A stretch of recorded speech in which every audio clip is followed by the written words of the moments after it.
So good morning students. Today we are going to start with the administration. Strict uniformity in town planning, weights and measures, and even in the sizes of the bricks suggests that the cities were well administered. However, the available evidence does not show that the cities were ruled by kings. So far as the administration of the Indus Valley civilization was concerned, it was excellent because when we see our town planning or weights and measures and even in the size of the bricks, so we can conclude that the cities were administered very nicely. But whatever sources we have, they only tell us that they were not ruled by kings. Rather, each city was perhaps run by a committee consisting of priests and rich merchants. So, each city was having a committee which consisted of priests and rich merchants. It looked after different tasks. So, the committee looked after different tasks, and every committee, every member from the committee was given certain tasks, such as few of them collected taxes, other was maintenance of law and order, and other was regulation of trade, and various other departments were there.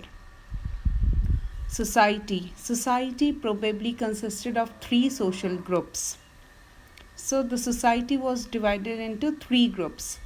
Priests and rich merchants formed the ruling class. That is, at the top were the priests and the rich merchants. They lived in the citadel area. The second group was that of small merchants, artisans and craftsmen. So the second group consisted of small merchants, artisans and the craftsmen, and they lived in the lower town. And the third group was that of laborers and farmers, and they lived in small huts outside the Indus cities.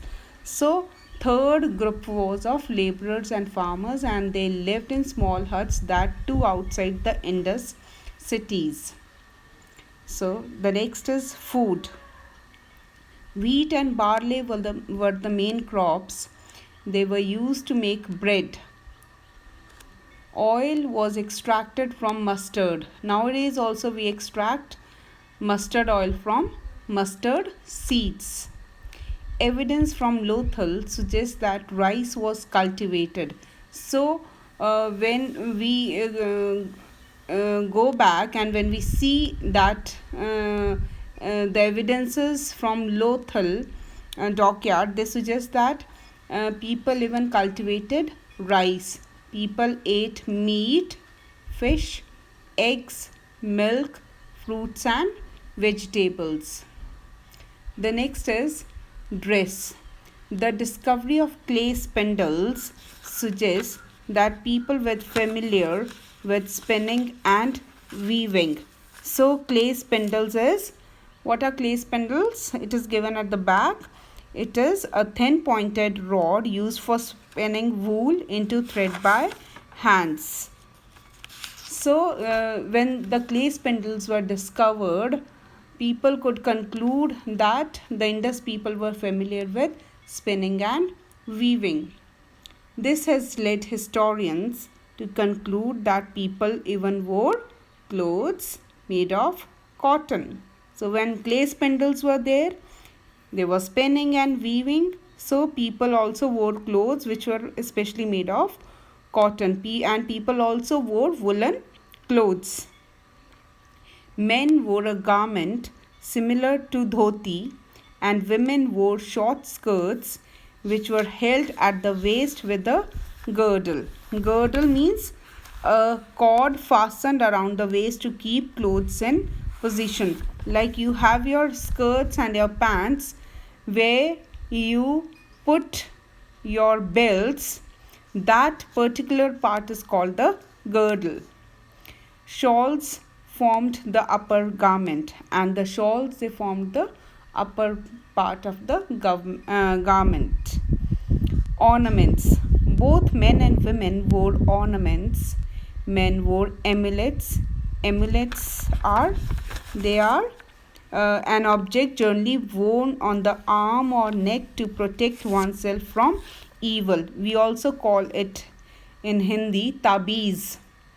So men wore amulets and finger rings, while women wore necklaces, bracelets, bangles, and earrings. Even nowadays also women wear the same things. The rich wore jewelry made of gold and silver, whereas the poor wore jewelry made of bone, shell, and copper. So this is very, very important, children. Please underline these lines. Next is amusements. Singing and dancing were quite popular. So people had no other way to amuse themselves. So they sang and they even danced, which was very popular. People played a game similar to modern chess, which you call it as shatranj also. Toys such as small clay carts, animals with movable heads, monkeys that could slide down a string, rattles, marbles, dolls, and bird-shaped whistles have been found. These toys were made of terracotta. So all these toys, they were made of reddish brown baked clay. So what were the toys found? Clay carts, small carts, animals which were having movable heads, monkeys that could slide down a string. There were rattles, marbles, dolls, and birds shaped whistles. Next is religion. We can form an idea about the religious life of the Indus people from the objects excavated from different sites. No temples have been found in any of the Indus sites. So we can form an idea about the religious life when the Indus people, they started excavating from the objects which were excavated from different sites of the Indus Valley civilization. So no temples have been found in any of the Indus sites. The Great Bath may have been a religious structure used for ritual bathing. So we have already read that the Great Bath was used for religious purposes and for bathing during religious rituals. Excavated articles suggest that people worshipped images. So whatever the archaeologists or the historians they have excavated, so we could conclude, or it suggests that the people worshipped images. Nowadays also we worship images. Clay figures of a female deity have been found at many places. This was probably the mother goddess. So a figure of a female deity goddess has been found at many places, and which people could conclude that it was probably mother goddess. Some seals depict a figure with 3 faces. He has a pair of horns on his head and is seated in a yogic posture surrounded by many animals. Some historians believe it to be Lord Shiva, represented as Pashupati, Lord of Beasts. Many seals also depict the peepal tree, which was perhaps held sacred and worshipped. So some seals which were found, they depict a figure with 3 faces, which we generally believe is Lord Shiva, and some they believe that it is Pashupati, and many seals they also depict the peepal tree, which is held sacred by Hindus and is worshipped nowadays also. A large number of amulets have also been found. Again, amulets means tabiz.